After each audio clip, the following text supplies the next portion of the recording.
my name is Makayla, and welcome to an honest review of my experience with the IB, or International Baccalaureate program. If you are a student in high school and you know people who have done IB, you might have heard words thrown around such as terrifying, useless, waste of time, exhausting, and you might have thought to yourself, is IB actually something that I want to do? I graduated from my high school with a diploma from the IB program, so I did it during my junior senior year. I'm going to be talking about everything that's good and bad about this. Just a very honest review, as honest as I can get about it. And there are different questions I'm going to be answering, so if you want to just skip ahead to a certain question, I do have timestamps in the caption below as well. But the main idea is the IB program worth it? I want to start off by kind of talking about the classes that I took. So I did 3 standard level classes: Spanish, world religions, and mathematics. And then I also did 3 higher level classes: biology, English, and history of the Americas, as well as theory of knowledge too, okay?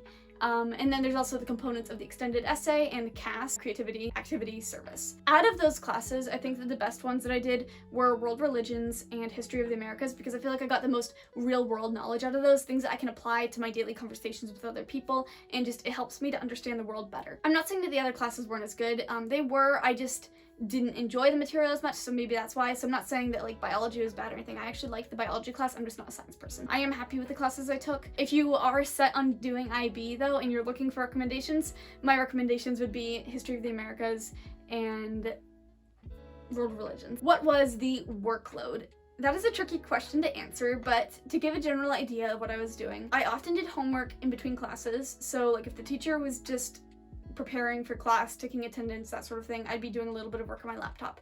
If I had a study hall, I would be doing work then. During lunch, as soon as I'd finished eating, I did some work, and then in between school ending and drama starting in the afternoon at like 4 o'clock, I would also do more schoolwork. So that being said, I didn't actually have that much homework because by the time I got home after 6, after drama, I kind of finished everything, but that doesn't mean it wasn't a small workload. I would say I probably had 3 hours of homework per day on average.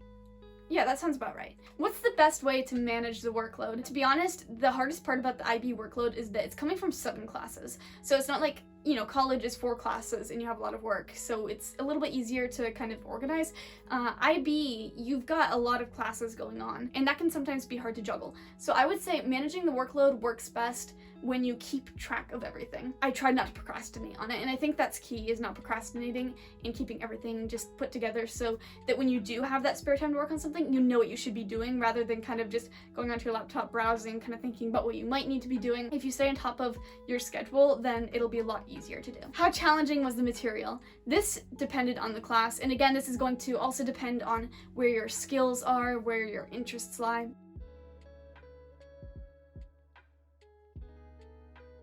For me, I found Spanish to be a bit challenging, not during the actual course, but like for the IAs. I also found mathematics to be incredibly challenging. We worked out the textbook, but it took a lot of frustration to get through that course. World religions I found to be easy. English was definitely a difficult course. History of the Americas was easy in my opinion. TOK I found to be easy, and biology I thought was very hard. I'd written lab reports before, but kind of doing it at the IB level was definitely a step up from sophomore year of high school. What skills, if any, does IB actually provide you? I do think that I got some skills from doing the IB program. I'm not going to lie that the outcomes that they have you talk about, because when you're doing IB, there's a lot of meetings with coordinators and teachers, and they're always talking about these different outcomes and learning perspectives. I don't remember what it's called now. Let me see if I can find it actually. I don't know if I can find it, but I did find the mission. But if you're doing IB, you're probably already like an inquiring person, because you wouldn't take on IB if you weren't. Going back to the original question here, I think that the skills that I actually learned, writing, especially writing, because I learned through IB to not just write a research essay, but to ask questions in my essay, so that you're not just reporting, but you're kind of inferring and making conclusions yourself. Also diligence, because like I was saying earlier, you have to stay on top of everything, so I think that IB does kind of instill that diligence. And then problem solving as well, because especially with math and biology, I found you just kind of learn to take things on more independently and figure things out, I guess. What was CAS like? CAS was tedious, and I think it was not worth my time, to be honest, because the thing with CAS is you have to report everything you do. I didn't actually have to start doing anything new to fulfill my CAS requirements. Like, I didn't have to start a new extracurricular. And I think people sometimes expect that they have to do that, and that's why IB seems so daunting. Most of the time, you probably already do enough things in your life to fulfill these categories. The issue with CAS is you have to report all of it and take photos and provide evidence. And I just found it to be such a waste of time. Like, I get what the purpose is of it. You know, they want kids to be doing these types of things and not just focusing solely on academic work. But CAS made it so that I had less time to actually explore extracurriculars because I was stressed about finishing CAS and doing a CAS project. But I will say, if you stay up to date with it, going on every single week to update your CAS, it's going to be immensely easier and not nearly as bad. What was the EE like? So the extended essay is extended, as the name would imply. My final essay was 3,943 words and 16 pages, but 3 of those pages were the title page, the contents, and the works cited. So it was really only a 13-page essay, and in college, all the time we're writing like 3 to 6 page essays. So the extended essay is really just writing 2 to 3 essays and over the course of months. And as long as you do it over the summer, I mean, even if you have like a part-time job going on, you're not going to have to work every single day for an hour on it.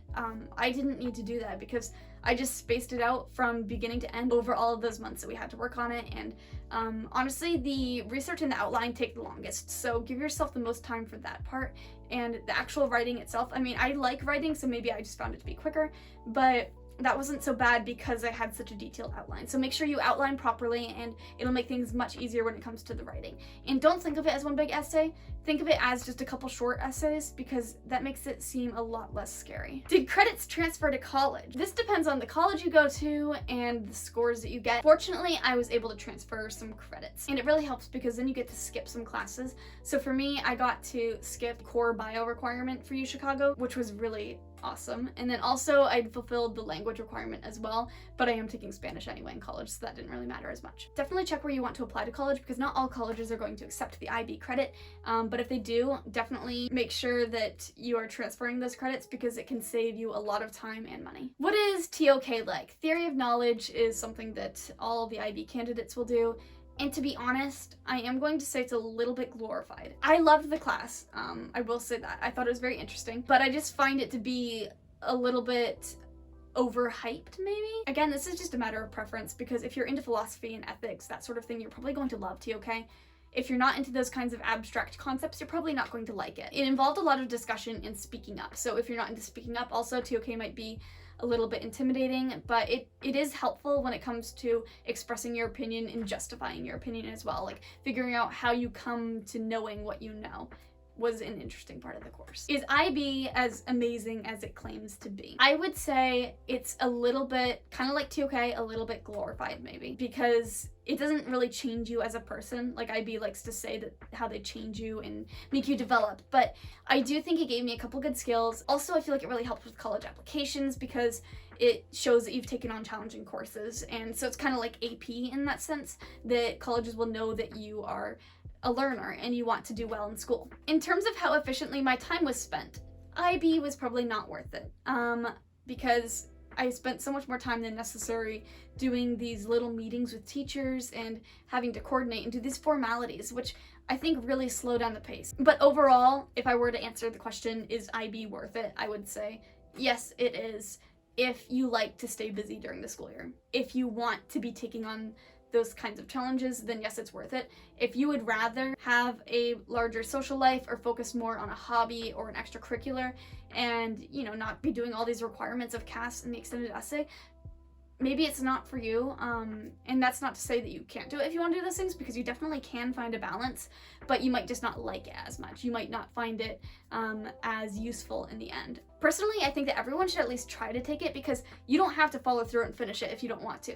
But then at least you can see if the workload is for you, and maybe you don't mind doing IB, and then you have the opportunity to finish if you'd like to. Finally, would I do IB again if I had the choice? 100% yes, I would. I do think that it really helped me as a person, and I think I kind of already talked about this already, so I'm not going to go into too much depth. To be perfectly honest, going into my junior year, I almost didn't do IB because I thought it would be too hard. If I went back in time, I would definitely tell myself, do it. And now I feel like I'm just spewing propaganda for the IB program, and I'm not, because I do think a lot of it is tedious and boring, and this is not like a sponsored video or something, but if I were you, I would at least try taking it because maybe you'll end up liking it. So I hope that is kind of an illuminating review of the IB program. Thank you so much for watching, and I hope that you have a wonderful rest of your week.